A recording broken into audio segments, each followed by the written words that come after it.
Easy E, how are we? Shawnee, I'm doing good. I'm actually Good. doing very good. Unusual start to the podcast. I'm actually doing Oh yeah, good. Usually you put yeah. yourself down. I'm good. I'm glad to hear it. I'm glad to hear Oh it. yeah, no, we're on a good progress. I managed to lift 90 kilos 3 times on a chest press. So I am happy with that Good. progress. Yeah. No, it nearly killed me. But um but it was a good sign. And then the week that it happened now, we're at a stage following my NCT and my few weeks of service and that we're green lighted to actually go back into heavy training and back into a plan. So all in all, I'm very, very happy. It's been really good. It's been a nice reset, I suppose, a nice kind of I was forced to relax and take my time. Stuff we've been saying since January, since our first few guests. So it's been really, really good. Yeah, I'm in a good place, and it's great leading into this week now. I'm excited. I am actually excited to be going back training, which is um something I was lacking probably in January and February, particularly when you dragged me out on the bed in October to ask me how an Ironman went. I was not excited. I haven't Good been times. excited ever since that moment. But no, it's starting to come back. It's starting to. I'm really looking forward to this week ahead. Good. I should have been feeling that way after Friday night. Yeah, I felt like a bit of an imposter because on Friday night I was going through. I was in bed at 9:30 on a Friday night. I'm old man, but I was going through and my feed was dominated by hashtag European small person, a small woman, small person. You think I should know it was dominated by, it, but basically what it was it was the last half hour or so of the Barkley Marathons. You heard of Barkley Marathons before? You have heard of them today. And I did see I did pick up some of that through my feed. But I was with people on Friday, so I wasn't on it. But it was one of those things I was like, I need to look into this. And then it happened in a conversation today. But I knew they were going on, but I didn't know exactly when they were going on. So people that don't know the Barkley Marathons, it's 5 loops of 20 miles out in Frozen Head State Park in Tennessee. It was actually originally done because back like in the late, I want to say I have the notes, but I didn't write down the date, but like 1970s, 80s, James Earl Ray, the guy who shot MLK, killed him, MLK Jr. He escaped prison and near that area and he ran for 54 and a half hours and he only got 12 total miles. And your man who came up with it, Lazarus Lake, was like, I could have ran 100. Hence the Barkley Marathons, because Barkley named after his mate. So this thing is insane. So it ended up starting around 1988. And the first finisher of the race wasn't until 1995, a Brit named Mark Williams. And he finished in 59 hours, 28 minutes. So it's just insane. Like you have to do clockwise, then anti-clockwise, clockwise, anti-clockwise. And I'm not too sure how the last loop works, but you can't run the same as the person beside you, I don't think. So you have to do that last one by yourself. So you have to like run, collect pages of a book based on your number, and the elevation on it is twice what Mount Everest is. So it's similar to going up and down Everest twice. Because you're thinking, oh, 100 miles can't be that bad. Like I'm aiming to do 100 miles in 24 hours. I ain't doing elevation near Mount yeah, Everest, gonna way. So it is insane. But the past weekend, they had 5 finishers, including the first female finisher, Jasmine Paris. And she's won the spine race over in the UK a couple of years ago. I think she's the overall best time there, or one of the recent races over, like overall completely. She did it 59 hours, 58 minutes, and 21 seconds. So she's like 99 seconds left. And the video, so the finisher, you have to hit this yellow gate, this iconic yellow gate to finish it. And like there's a picture of her just leaning over, like collapsing into it. And it's like, my God, it's just like the perfect depiction of someone giving it 120%. And it's inspiring as I just lay in the bed watching it going, I didn't get my run in today. looking at the rain, going, "Will I run today?" That's exactly it. I did a couple of loops the next day thinking, man, the amount that this person's done, the amount of like all the competitors, because it's an invite. So you have to Was I it think an it's Irish winner? Did I read that correct? what's that? Was there an Irish fella in something similar won something over the weekend? Was that one? No, I don't think it Irish was an Irish. Maybe I don't think it I'll was. research that for next week. There's Yeah, something. we'll do a Someone. part two of that intro for next week. So I think much Yeah. time to do the intro notes on that one. But there's definitely a few Irish people over there. I know that much. There has been over the last couple of years, runners and stuff like that. I'm not too sure if an Irish person completed it yet, though. I've seen a lot of these ice marathons, Sean. I've seen a lot of That was people. over the weekend, wasn't it? Yeah, I think, and like there's a few other of these races coming up, and like it's amazing like how these things are creeping into the feed now. I don't know what I'm researching, but I'm like, why are you showing me this? I've no interest. I moved to the desert for a reason. But it's they're starting to creep up, but they do get you. There is a part of you that even though like you're looking at that lady finishing, collapsing essentially over the gate, like it was seconds to spare. What an achievement! And then you're looking, going, that's scary. That's Yeah. interesting. You know, there's an element that's like, wow, that's terrifyingly hard. Let's give it a go. Like I don't know what it is about us, but it's something that it keeps creeping up. All of these different endurance and like what you're going to do with elevation, you know, like all of these different events, and we see so many people doing so many great things around us. And the beauty of the podcast is we front row seats, but it's amazing to see what people are doing. Oh, it's phenomenal to see how far the human body can push themselves. And seeing, I really feel like we're only at the start of it because they're saying, man, lads, he came up with the backyard ultra. So the guy who won it this year, I think he came second last year with 107 laps. Like that's maybe 100 around that anyway. But just that had never been done before, and we're seeing this more and more recently, things that have never been done before because endurance running like this, it's pretty new, like, and it's just absolutely phenomenal. But like you say about do different things, different events. This whole podcast started because we wanted a couple of us to go different parts throughout the world and see different marathons, stuff like that. We were originally supposed to do the Madrid marathon, but one of them that could have been on the list had that kept going was the Rome marathon. Yeah, and that's what this week was all about. And the beauty is the guests this week signed themselves up for the podcast because they reached out to us looking for information about Rome, and we were like, no, but when you do it, you're coming back on. There's one thing I'll say about this episode of the podcast. By the time it finished, I was genuinely sold on doing the Rome Marathon next year. I was like, you know what? That's in. I don't want to give away any details why, but as I was listening to it, I was like, this sounds like to get a few people over to it. I'd love to, not just going over myself. I would love to get a few people over to it, hint, hint, and have like just a few, just that kind of race atmosphere. So if you're looking for an event to do abroad, something like a marathon, this could be the episode for you. Yeah, and it's definitely something that people are always looking for, that destination marathon. And it is, you know, run clubs are the new dating app. And, you know, this is the things, you know, running is becoming really important in communities and stuff now. And there's so many clubs being set up. And a destination marathon just post Christmas to keep you honest through Christmas. It's a great time of year for it. All of this is going to be revealed in the podcast. And more importantly, the guest is just so honest and just does running for all the right reasons. And it's all just to enjoy it and enjoy the experience of it. And it's a great listen. And we really hope you look forward to this one. And with that said, let's go.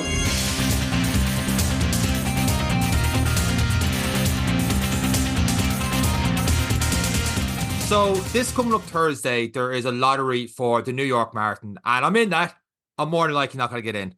We've had people in the past in the podcast talk about the London Marathon, and lottery for that, more than likely not going to get in. And there's different ways of seeing different parts of the world, big cities, and it's hard to get into Berlin and Chicago and Boston and everything else. But one of the bigger cities that has unbelievable history to it is Rome, and the Rome Marathon is, well, I don't know. I have no idea how the Rome Marathon is. Eric has no idea how the Rome Marathon is, but our next guest on the Any Given Runday podcast knows exactly how it is because she did it last week. Paddy's weekend seems a great place to go to for the marathon. Alanna Dunlea, how are we getting on? Great now, Sean and Eric. Thanks so much for having me today. Delighted to be here. Great So, intro. Alanna, you read, what did you say? Great intro. Thank you, thank you, Alanna. He managed it. That's gimmick infringement there now. So, Alanna, you reached out to us in the build up to the marathon. You kind of sold yourself short here by reaching out to us because then you became a target for the podcast or give us €1 million. But you asked about the Rome Marathon and you were like, have you any tips or does anyone know anything about the Rome Marathon? And we went, no, but you can tell us all about it afterwards. Yeah, I got completely lured in. Like I wrote to you, oblivious, thinking, oh, great. the two lads now, they might have some information for me. And in fairness, you threw it up on your story and you got me some good tips going into it. And afterwards, you followed up, and can't quite believe I'm here today now. So major imposter syndrome, but it's definitely mad. So before we get to Rome, how did your journey of running start? Yeah, so I suppose like I've always been kind of fit. I've played basketball like my whole life. And like where I grew up, there used to be like a little 3K loop that I would just run. And then I remember in 2019, myself and my friend, we signed up for a half marathon in Clonakilty.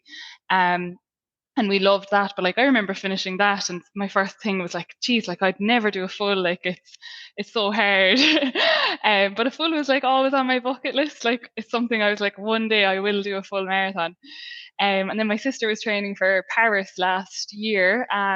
I remember saying, "Oh my God, that's class!" And my boyfriend at the time, or my boyfriend now, but at the time he was like, Before you he was became a like, celebrity, yeah, yeah, before then him. He was like, "Why don't you like sign up to one?" And then I was just like, "Right, Cork Marathon's coming up in June. I'll run if I can run 3 times a week for 2 weeks. Then I know I'm committed, and I'll maintain that."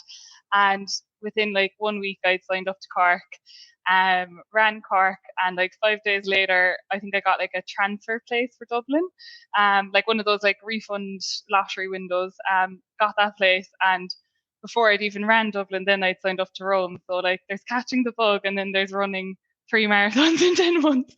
So it's a bit crazy, but yeah, I've loved it, and happy now that I've no marathon booked in right now, but it just went from one thing to the other really, because I just loved every single marathon, and each one is so different. So In the lead up to Cork, with thinking the half marathon, and I went through the exact same thing when I got through that, going, "Oh my God, how am I going to double that distance?" When yeah. you were training leading up and getting the long miles up to it, were you of the mindset of like, "This is so cool, I'm about to do the Cork marathon," or are you like, "This is the last marathon I'm ever going to do"? Like, did you get that bug straight away in that training? Yeah, like I remember, do you know, like when you get to a half and then you're like, right, with Cork full training, like once I hit the like 21 distance, I was like, right, I'm only entering into like uncharted territory here. I'm going up in kilometers. Like every week was such a like win. I was like, oh my God, I can't believe I ran 23 this weekend. I can't believe I ran 25 this weekend. And I think that's like what kind of kept me going for Cork. And then when I finished Cork, I remember saying, I will never do another marathon. It was last summer, so it was the really hot day. I had heat stroke at the end, and I was like delirious. And I remember saying I loved it, but I was like, that was so much harder than I've ever imagined it would be, because I kind of thought, like a lot of people, I kind of think I'm invincible when it comes to like something like that I'd never be affected. Like I'd find it hard, but I wouldn't be like nearly dying after it. And then in the build up, I wasn't thinking ahead in the build up. I wasn't like, oh, I want to do another. I was like, let's see how Cork goes. And then it was more afterwards, I completely forgot about the pain of it, and I just wanted to do another. There's something about being like, I had the naivety about it as well. I think, for lack of a better word, when you do sports and like I played football and stuff, and you're like, I run 90 minutes playing football. Surely at a slower pace, than having to chase Yeah. after something, I can run all day, because I was never tested to run all day. But we're coming to a marathon that happens, and I was down there with Eric that day. Eric will be able to tell you more than I am. That the heat that day, Oh, it seemed unbearable. Like I was cutting yeah. through. I think it was Cork Hospital, going from the, I can't remember, it was like the 21K, the 21 mile to 24 miles, something like that. And even that little jog through there, I was like, I'm glad I'm not racing that day. But Eric, you Yeah. were. Yeah, it wasn't a good day, and definitely a baptism of fire. I'd say it was a stark contrast then, from going from that sun to the rain, Yeah. the rare rain that we called it was going to. Well, Sean definitely called it was going to happen. The rare rain of Dublin. How did you find coming from Cork into Yeah. Dublin and keeping that consistency? I think like that, I kind of gave myself, I had lots of like holidays last summer, and I wanted to take like a break after Cork and just tip away with like 5Ks. I don't know if that's like the best advice, but that's what I did. I enjoyed my summer. And then I said, what it was for Cork with me was, do you know, when you do such a hot marathon, I felt like I didn't enjoy the finish, in the sense of like, I got my medal and I was like, I just want to sit down. I was like, just get me to the ground. And for Dublin, I was like, I'd love to like actually like finish strong, like where like I'm not under like severe heat pressure, and I'm not like nearly just about making it to the finish line. So I think that drove me to kind of say, right, like I knew I did my best in Cork, and I think I finished Cork in like it was a 3:44, and I was like really Brilliant. surprised at that for myself, let's say. But I knew I didn't care about the time for Dublin. I just wanted to like finish being like feeling strong Intact. and enjoying it intact, and I did, and I felt like that was just like brilliant for me to like enjoy every moment. And I got to the finish line, and I didn't need to sit down. I just quite literally like embraced it Went all straight and to the enjoyed dance it. floor. Yeah. I remember it was like afterwards my boyfriend met me, and he was My like pissed boyfriend at the and like time. yeah, my boyfriend. He met me, and he was like nearly pale and like so tired, and like he's like, geez, like that was like someone going following you around the course, and I was there nearly like just jumping for joy. Like I was so happy to have Brilliant. finished it. Alanna, your first litmus test before we get talking about Rome and Europeans in Rome. How does Cork and Dublin Marathon compare to each other? Which one's better? Whoa, Sean. I That went is straight in with it. I hard. went straight in with it. I was afraid you were going to ask me this because, like, I'm a proud Cork person. Like, it's Cork and not Cork. I thought that. But no, like, it's so hard because everyone says your first marathon is like their best marathon. Hmm. Dublin, I shouldn't say this, but Dublin was better for me because I just loved it. Like, I just thought Dublin was the support in Dublin. Like, I was blown away by like each little town or village that you pass through. Like, such a different vibe in every place. That like there's so much music and like so many strangers cheering your name on, and like people just giving you high fives. And I thought Dublin was unbelievable, and Cork is unreal too. Like, I loved both of them, and I do them both again. But I think Dublin, because like it's not scorching weather. There was a lot of rain at the end of Dublin, I remember, but it didn't take from it. Like, Dublin was unreal. So maybe I'd say Dublin has a slight edge, but I loved Cork too. Did Cork give you a bit of a? Did Cork give you like? I'm assuming going around the course in Cork, you would have known people from Cork before, because we've had people, and the reason I asked this is because we have people in the podcast that have done Berlin and London, and some people like they're just incredible marathons, but some miss the familiarity of the streets and stuff. I'm not saying you don't know Dublin, but just knowing that more people and stuff in Cork. Yeah. Would that play a part in that when we get on to Rome and stuff? Does that play a part in how you run the marathon, or is it just an experience that yourself? It definitely does, because I think like when you're running a marathon in a place that you don't know, like I wouldn't know all the streets in Dublin that well, or obviously Rome, but it's harder to remember it afterwards. And when you're doing it, you're kind of like for Cork, like it's like my everyday places that I see and that I know, and like you think of memories of like, oh, I was here doing that, and that like kind of like distraction from actually running really helps. And like I knew where my family were going to be, and like you're aiming to get to that. I knew my friends were going to be there, and it definitely helps. I really like knowing where I am doing a marathon, because sometimes it kind of blurs as one afterwards. You're like, oh, where is that? And yeah, same at Rome, as we'll get onto. But I had been to Rome before, so like those streets, some of them were familiar, but not all. So yeah, it does help definitely. Moving on to Rome. Before we get started in Rome, actually, just in case I butchered the intro again, is it hard to get into the Rome Marathon? I'm right in saying it's not hard to get in. No, that's definitely a positive with it. There's no lottery. Like, you literally just sign up. I think you could have signed up even like the week before the marathon. So oh wow, it's so easy to get into. Yeah. And you went over a few friends to that, right? Yeah, it was. So my dad was originally supposed to be running in it, but he got injured in the build-up, so he just togged out and ran like I think a half in the end. And then my sister's boyfriend was running as well, and another kind of family friend. So there was a little crew of us. I love that. My dad got injured. He just did half. Yeah. He's a madman, him. Like, he'd be doing his Ironmans and all the triathlon and all that. So he decided to tog out and run half. So you definitely didn't pick it up off the ground anyway. It was there waiting for you to pick up the mantle. Yeah, waiting. He's only delighted whenever we do enter these. So it's quite funny. What is the atmosphere like in Rome in the lead up, the expo and different things like that? Is it different than Cork, Dublin? Yeah, like comparing it to Cork and Dublin, the expo is a lot bigger. Like it's this huge kind of conference hall. It's probably about 20-30 minutes out of the city, so you'd be getting a taxi to it, and it's kind of run over a couple of different levels. Like, so there's different floors. There's like the main kind of expo area where you have like the stage and different kind of like little stalls and walls to sign and all that, and then there's kind of like even side rooms with like other stalls and funny kind of props and stuff to take photos with and all that. And there's such a buzz there. There was like music outside, big queues getting in, but like they went quite fast. A lot of hustle and bustle. And then around the city itself, there's a lovely area in Rome, like even just outside of the marathon, called Trastevere. I could be butchering that pronunciation, but like we went there. Italian accent we've ever heard. That is shocking. Like, we could like tweak out my Cork accent too. The Eller's not that good. Yeah, there's no saving that. Be like the word like will be just repeated 100 times. But yeah, Trastevere or Trastevere, I don't know which it is. That was a lovely area that we like went to the night before, and like when you go to the expo, you get like all your stuff's in a backpack, and like you could see so many people are running the marathon, and like most people were drinking water. Like people with us who weren't running, they were able to have their few drinks, and there was some buzz around that area. That was really good. And yeah, then like the day itself, the atmosphere was unreal. Like, it was incredible. I'm surprised you haven't asked us yet, Eric, about the expo. What was the goodie bag like?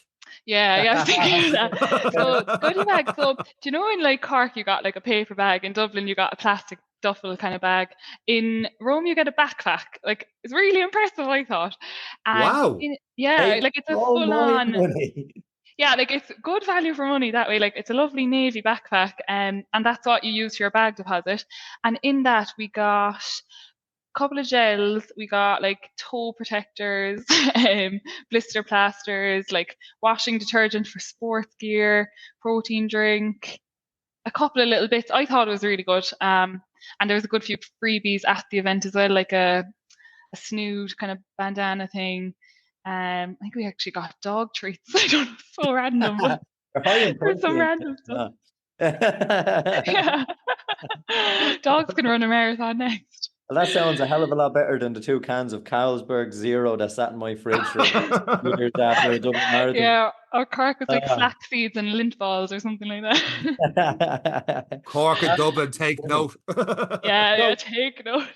You're in Rome, you're about to do a marathon, and carb loading is a thing that is key for maintaining your energy. How did you find, particularly in I don't want to pronounce it to outdo your lovely Cork accent, in that area in Rome, it's a beautiful like foodie place, and that's what it is, restaurants and food.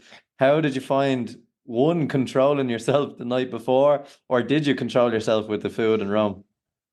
Yeah, so this might be a sin because I was calling Rome carb heaven. Like, I've entered carb heaven the day before. I was like, this is ideal. Like, I just got to eat pizza, pasta.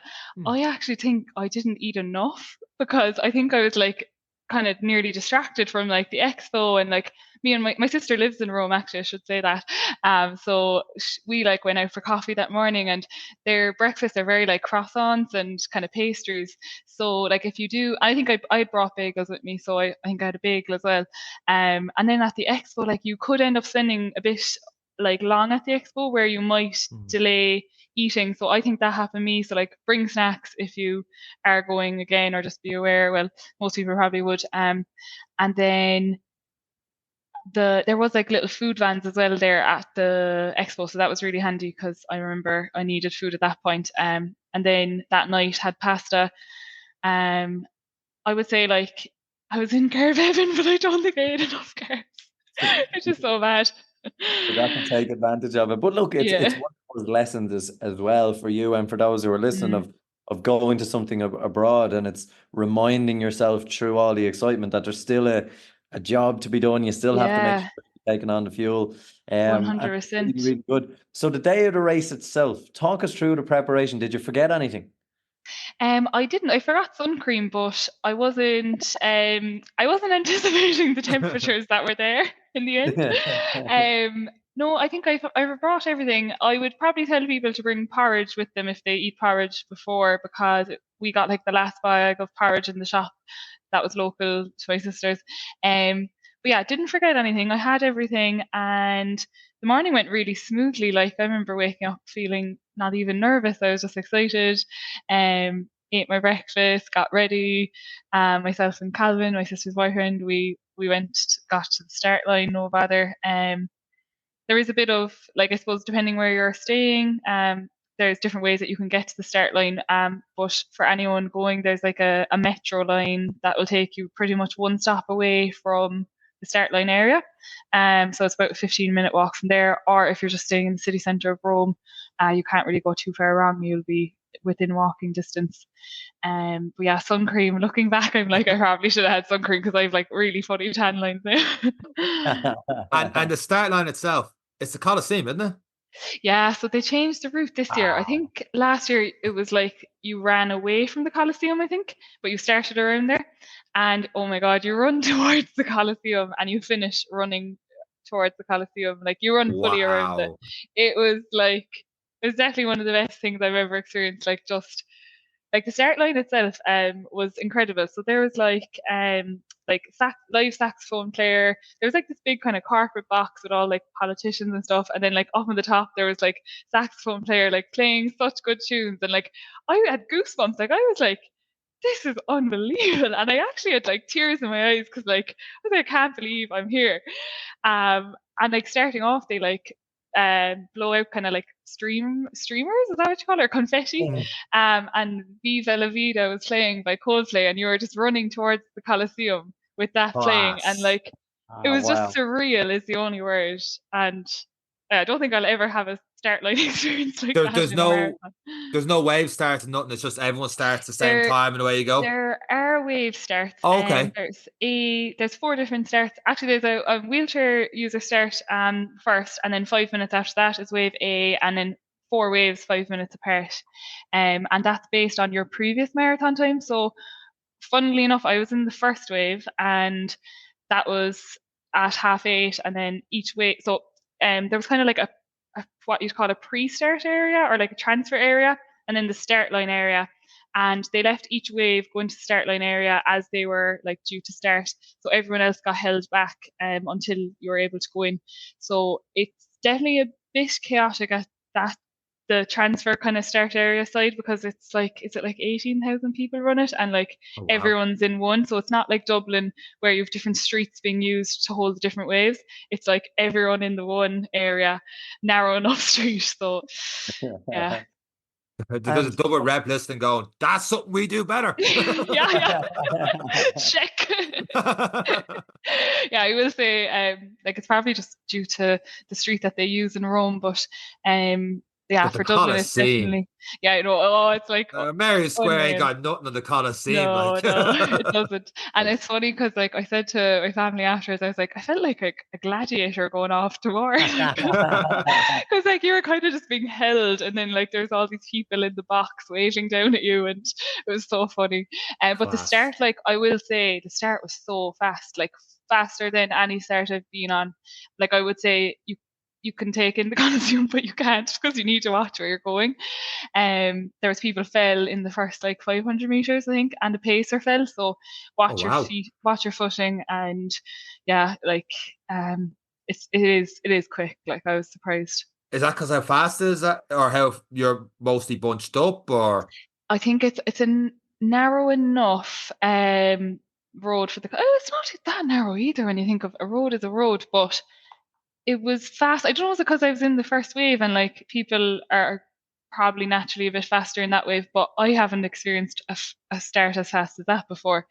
You are very bunched up at the start. It took about only like a kilometre or two for that to thin out, but you were at the start together. I suppose you're in the first wave of people who are going to run us 2:15, 2:30, all the way down. So that's a broad range of people, and they're all trying to jostle to get out of the wave, so settle into the rhythm. So definitely. And what I would say is there is loads of room at the starting area, like where you can hold back yourself and wait for them to all take off. So you can do that if that suits you better. Yeah, I probably would if you know what time you're going for, to just stay away from the crazies, because you're in a fast-paced group. You're in the first one. But the Coldplay song is halfway over then. That's where you get started. You've got another 4 hours. I'm You can back at put the on repeat. atmosphere into you. Yeah, You could nearly just stay at the start line, not start, just listen to I would Coldplay be song. petrified of sprinting that start and a kilometer down the road going, well, there's my 1K PB ever, and then I'm just goose for the next 41K. Yeah, that wasn't fair off what happened to me, no. So was the race itself like the big Red Bus Tour, except you were running it, or did it bring you around Yeah. other landmarks, or did it head away from the city, or what way does it look?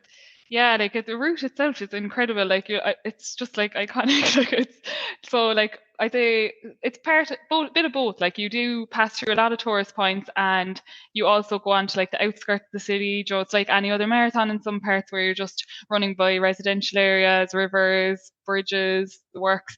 So the route itself, you start at the Colosseum, you pass through along it. You pass through like Castle Sant'Angelo, oh, actually, at one point I just looked up and I was running towards St. Peter's Basilica, like the Vatican, and that was incredible because like it just felt like a dream. Like I was just like, what the hell? Like how am I running towards the Vatican? And it was just crazy. Like so there was that. There was a lot of like touristy squares. You know, like I don't know if you've been to Rome, but like Piazza Navona, the Spanish Steps.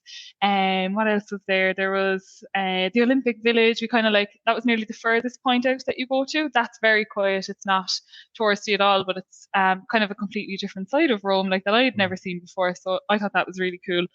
And Piazza di Popolo as well. That was class because it was like that's a huge square, and they had it set up so that the runners run like a circle around the square, and it's lined with people the whole way, and it was so cool, that part. And then you end up back at the Colosseum. But for a lot of it, you are just running on normal roads that are residential and not like any tourist sites. If you actually look at the Rome Marathon website, there's a whole list of all the sites that you pass through. Some of them I hadn't even heard of. But like just the architecture of buildings around you. Like at one point I was struggling, and I was like, Lana, look around you. I was like, just look at the building, look at the river, look at the trees, and like it is like getting a little city pass for the day. Just enduring a bit of hardship along the way. You're embracing the real city. Yeah, yeah. Go ahead, Eric. How was the? Yeah, so how was the run itself? I suppose the excitement of it, the tour of it. How did you find the actual day itself? How did you find the crowds? Yeah, so the crowds. I can't like say anything bad about Cork now. I'll be never allowed to enter it again. No, the crowds are really good. It's funny because going into it, I didn't know what the crowd sport would be like, because when you do Cork and Dublin, it's such a like local crowd. Everyone cheers for everyone. It's like it's just so special in Ireland, like running an Irish marathon. And then I wasn't sure how it would be abroad, and I would say the crowd support was really good. Like there was definitely patches with no support, like any marathon, and there was definitely patches with support that people are more so waiting for their own people. They're not cheering for everyone in general. And then there's certain patches that are like really, really good, where it's really crowded, like Dublin or Cork, where everyone's cheering for you. And I would say that there's also just parts where you're just running past tourist streets that, like one time I looked, I was like, oh, is that a crowd? And then I was like, oh, it's just people queuing for Gucci. Like it's just tourists going about their day as they should. So you will be just like running past normal people doing their like tourist bits as well. And then the finish line and start line, I will say this year, I think they had like roadworks or something going on towards that. So there was no crowd at the start or the finish, like last 500 meters. But I think that was possibly like an exception this year, where other years I think they'll be able to have people along there. You mentioned tourist streets and stuff there. There's a part of it where you run along cobblestones. Is that as bad as it sounds? No, it's not as bad as it sounds at all. Now, going into the race, I was like, oh God, cobblestones, like that'll slow me down. Like I had all these thoughts, and on the day it didn't matter at all. I think there's about 6 kilometers of cobblestones in total. A lot of it's towards the end, and they're fine. Like if anything, you do have to watch where you're going because you don't want to trip or anything like that. But if anything, it kind of distracted me because I was like, right, looking at the cobblestones, right, get through this patch and keep going. So I wouldn't let it worry you beforehand. Just know that they're there. and watch your steps definitely when you're on them. Would you call it a flat marathon compared to yeah? Yeah. There's compared to Cork and Dublin, it's flatter definitely. There's a hill at the start. Actually, do you know when you're going around the Colosseum, that's a hill. I didn't even realize it until I was on it. I was like, geez, that's the start. And then you come downhill, and there's a couple of pulls, but I wouldn't really. There was no like heartbreak hill, what I would call it. And then at the end, I think at 41-ish kilometers, there's that hill going back up, and that was tough, all right, but like you're so close to finish that like it's actually grand. I would say it is really flat compared to Cork and Dublin. So you finish, and Eric's big question now, compared to Cork, because Cork was pretty poor. He knows where I'm going with this. The medal. How good was it? How good was it? I love the medal. I actually have it here. Yeah. Oh, wow. It's unreal. So it's like the Colosseum, and it's a navy, for anyone who can't see obviously on the podcast, it's a navy ribbon and literally a gold Colosseum. It's stunning. I think. Oh my God, that is how a medal is done right in a city. Yeah. The Bula bus on the medal. Bula bus on the medal. That is class. It's unreal. Yeah, I loved it. And the finisher T-shirt is the same. It's like navy with Colosseum. Oh, the Colosseum. Yeah. Oh God, that is so good. It's like the Leaning Tower of Pisa as well, if you go that way. After a few drinks that night, wearing the Leaning Tower of Pisa. Spritz, I'd be like that with that T-shirt. All right. Yeah. So I think it's a really good medal. Like compared to Cork again, like that was last year's medal was. I think I used it this Christmas to get the fire going. No, I didn't. No, I didn't. That's a lie. I wasn't at home at Christmas, but next year.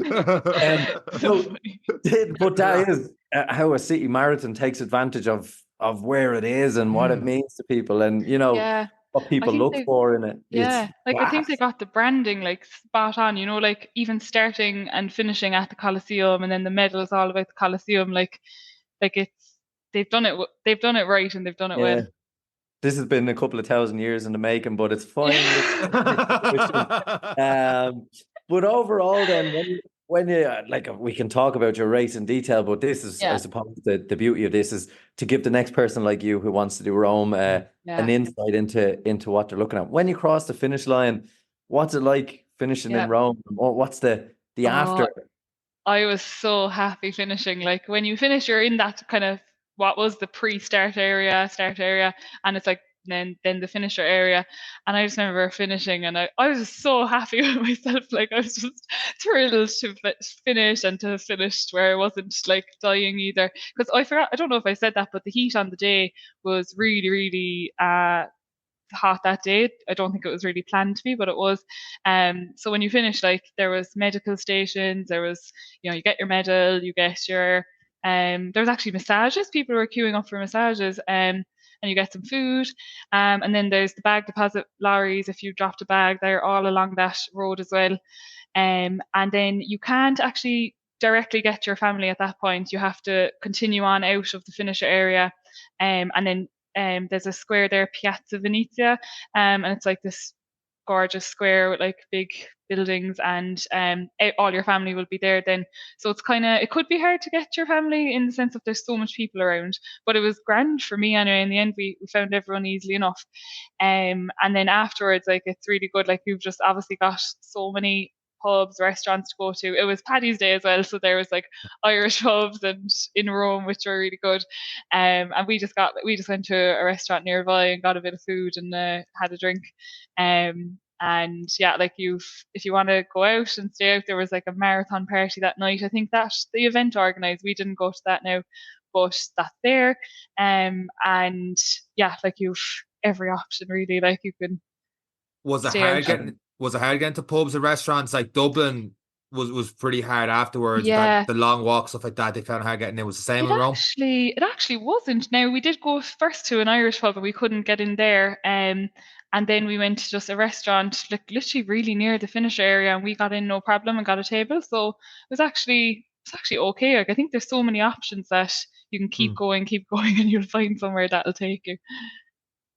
And looking at it as a whole, obviously Paddy's Day, Paddy's weekend, a lot of your training probably would have taken you through Christmas. You'd come off the Dublin Marathon.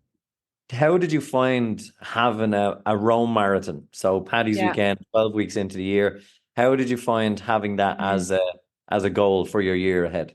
Yeah, like I think it comes at a good time of year in a way, because I know for someone I knew doing it, they trained before Christmas, took Christmas off, and then kind of hit into a hard 11-week training block in January. For me, I took all of Christmas off and November off after Dublin, and then I think I went skiing start of January, and I said to myself, right, if I'm not injured, I'll drive into a hard 10 weeks here. And I gave myself 10 weeks, and I thought it was really good because it comes in at a time, January and February, where, it's so good to have something to look forward to train for, to get you out on the dark mornings and the dark evenings. And I thought it was a great time of year. However, Mm. as an Irish person, you're training in the cold, the wind, the dark, and the rain. And then you go over to Rome and it's 20 degrees on the day, and you're just not acclimatized like it. It's hard if the weather's good in Rome. So layer up for the winter training, put on the old black Yeah. sack every now and again, and make sure Yeah. it's a Do it, sweaty 'cause training session. Do you know, I yeah. actually did that once when we were training for the Madrid Marathon. We started this podcast, and Sean called me a fucking idiot. I did. Well, that's the advice we should be giving for Rome Marathon next year now. So. Running around the Phoenix Park with a black sack and like 4 or 5 different coats on him. Just in Oh, his that's own so world, funny. bopping to his own songs, bit of Tay playing, and he just loving life, and everyone looking like a fucking idiot. A warm fucking idiot. You'd have to But lead it next year, Eric. yeah, look, we can definitely try and factor it in, because it does sound like one of those that we have to hit before it becomes a lottery. We have to hit Mm. before it becomes Do. so big and popular that Oh, do. you're Like, not going to be able to do it. Like, nobody thought Dublin was going to become yeah, like like an escape room just to try and get into the bloody thing. I But know. it sounds like an absolutely fantastic run. When you look back Yeah. at it all, the weekend, I suppose one thing people want to know is Rome is known as an expensive city. Mhm. You had family there, but Yeah. from being there, how do you think, what kind of budget would people need if they're going to go and do Um, for spending, like, if you eat in Trastevere, like that's where you're getting €6 pizzas. It's like the local restaurants, and they're just unbelievable restaurants, and the food is class. Like, budget wise, like you definitely, like, you could probably get by in Rome if you're not in the tourist trap areas on like less than 100 a day. Like, and that's being, no, like, I That's don't, having a maybe, great time? Yeah. yeah, like I think you could, like, the drinks are so cheap. Like, it was like €2 Peronis in Trastevere. Like, that's such a good area that, like, that's what, Unruling. yeah, like I that's wish where I could. I'm thinking. I wish I could take notes, but I can't spell what she's saying. I need to send you it. So, like, yeah, for anyone listening, Oh, it's like Trastevere or Ver, I don't Yeah, know. that's the very, Um, yeah. like, it's not, Rome isn't expensive if you go to the right places, I think. But you could go into like a tourist trap place then and pay like probably €14 for like a coffee. So you can do it like cheaper. Like, transport is easy to get around. It's not too expensive. It's, if you're getting a taxi from the airport, it's about €50 to the city centre. So that would be a bit of a cost, but you can get a bus if your flight times allow. And And accommodation would train probably gets you. be. Yeah. Oh, try and sorry, get what you. was that there? There's a train in. That's This how I train. got around Rowan as well. So it's Yeah, about €15 into the city centre as yeah. well. Yeah. They have that over And Dublin as well. so, like, I suppose you could end up spending like any city break, but I do think Rome is one of those cities where it is a bit cheaper if you're going to the right areas. So you could make it a bit cheaper for yourself, and accommodation could end up being a couple of hundred. I was lucky I had family, but yeah, obviously accommodation and flights added onto it. I think I got flights from Cork for about €200, which was really good. Um, but yeah, obviously that's going to add on to it. And then the actual race itself was, for me, it was €79 at the time. And they do like a Black Friday deal. I remember getting like emails saying like reduction. I think it was about down to €70. So they do seem to drop the price quite a bit. And they've started it now around €80 as the going price for next year right now. Yeah, so it will gain in popularity, and the price will go Yeah, up to match Mm. it. And 100%. it's good. And I suppose, talking from your earlier points, it being a stop away from a metro line, obviously picking a hotel that's maybe 2, Yeah. 3, 4 stops outside the city will save you a bit, but at least you know you're Yeah. only right away from the start Yeah. line. So 100%, and that's a way you could definitely save a bit. And the metro is so cheap and it's very reliable there, so it's definitely a great option. So now that you've done Rome, would you go back, or are you going to set your sights on a different destination? So because I went like so aggressive this year with 3 marathons, right now I have none signed. I'm not signed up to any. Would I do Rome again? 100% I would. I'd actually like to go back and do it again. But like if I was to look at like bucket list marathons for me would probably be like London, or I'd love to qualify for like Boston one day, and then I'd probably just never run a marathon again after that. Then I'd be done. Now, Yeah. there is a charity option for the likes of London. I just haven't told Yeah. Sean yet. But There is actually, yeah. And actually, I forgot to say with Rome, if you don't want to run a full marathon, there's a relay option that you can do with a team as well. So like you could do like 10K each, 4 people. And there's a fun run. So like it's a really good option if you want to go with a group. Like you could have some people who want to do a 5K, some people want to do a relay, and some people that want to do the full. And it'd be really good, I suppose, for groups who are of different levels who at Christmas are not like, I don't want to run a marathon, but a goal for them could be 5K, a goal for them could be a 10. Exactly. That's You the can all beauty get of a running. Like, Paddy's weekend trip away, into Rome. It keeps everyone focused on one target. It's a really, really good idea, really clever idea. Is the relay the same route? Yeah, same route, and the relay points are kind of like really big popular spots for people to go to, because there's a like usually a big like balloon arch around, and like they're all waiting for their next person on their team to get there. So it's exact same route and bit of a buzz when you do pass them. So those listen to the podcast is thinking that relay route. You've got your in on whether you want to start or last. You don't want to be in the middle too. Yeah, I don't know how those people, like if you're in the middle, like I don't know how they got back on time. Like probably they wanted to walk the way back. Like that's... everyone else in the restaurant, they're walking back or stuck on buses trying to get in. Probably, I didn't even think of that. Oh my god. I tell you, you'll just have to keep running, wouldn't you? Yeah, you would. Run with your teammate there. Absolutely brilliant. And have you any last minute tips for anyone who is thinking, is there anything we haven't covered that you think people might need to consider? Like we've had athletes around in Seville and people who are traveling and they're operating, but in terms of that, you've given great tips on just eat around, look around and enjoy it. Take in the sights. You are on a bus tour. You've trained, and now it's your time to see the city in a cool way. Some people listen. No, everyone listens. It's cool. Anyone who doesn't listen will think we're nuts.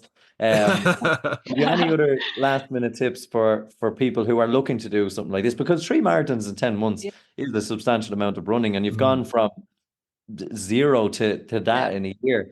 Like overall, getting to that moment, have you any tips for anyone in the training element, the running element, and then lastly for traveling abroad?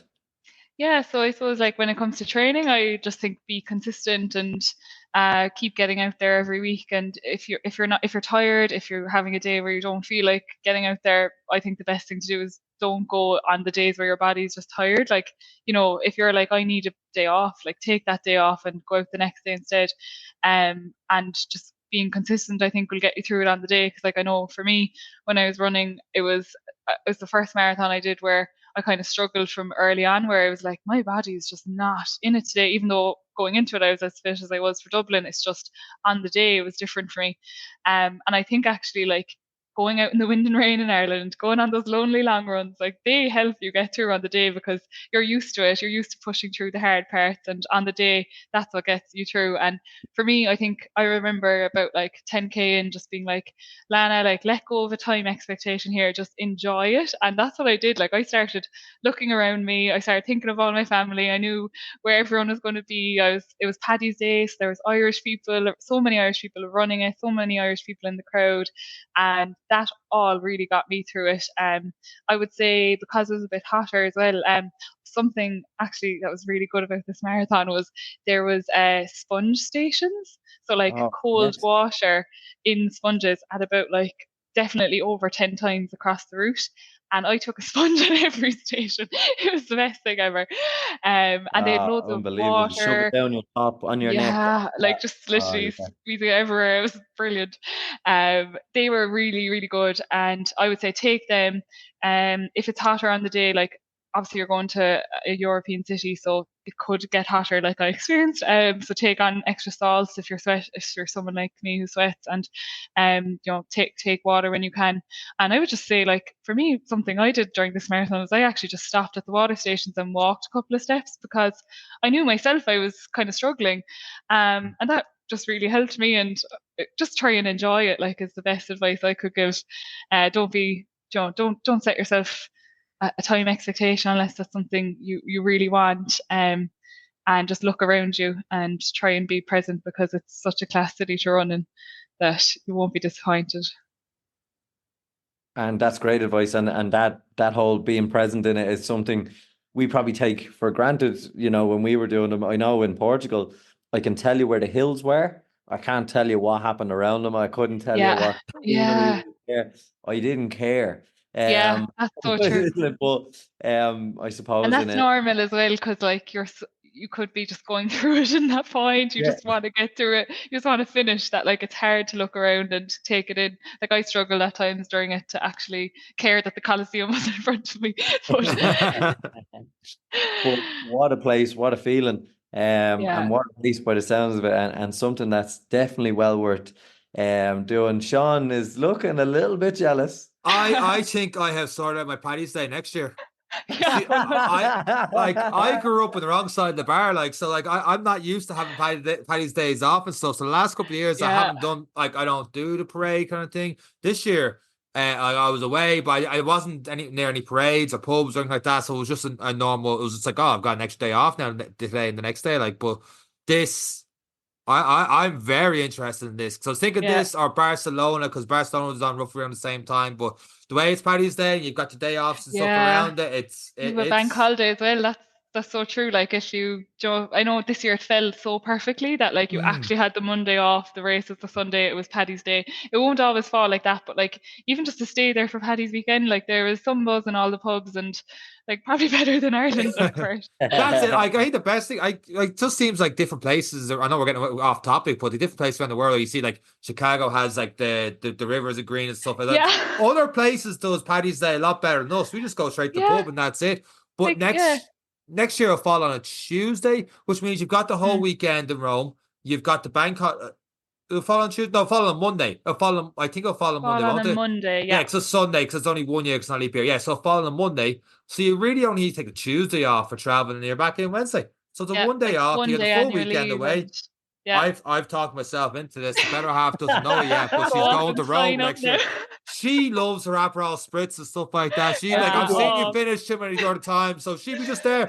She texts me, "You finished yet? Where are you? Just save me a spot for food." That'll be it. Dream holiday, like win-win for both parties there. And I'll be able to go around Rome and say, "This spot here is pretty cool. This spot here is overrated," and that's it. Because I get to see it all, and a lot cheaper than getting a taxi in a place. I'm sold. I'm sold on Rome. Great value for money. Like, you're literally getting a city pass for the day and running a marathon in one. And you get a free backpack for all my stuff anyway. Free backpack, me jails. I'm sorted. This is brilliant.